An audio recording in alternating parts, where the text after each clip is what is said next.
इष्टदेवं नमामि सोमेश्वरं स्वतन्त्रम् उमापतिं तं विजयं नमामि नमामि विघ्नेश्वरनन्दिनाथं पुत्रप्रियं तं शिरसा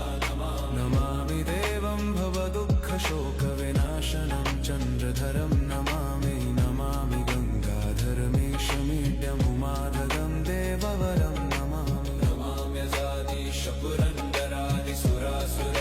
नमाम्यजादिशपुरन्दरादिसुरासुरैरचितपादपद्मं नमामि देवी मुखवादनान इक्षार्थमक्षित्रितयं यैष पञ्चामृतैर्गन्धसुधूपदीपैर्विचित्रपुष्पैर्विधैश्च मन्त्रैः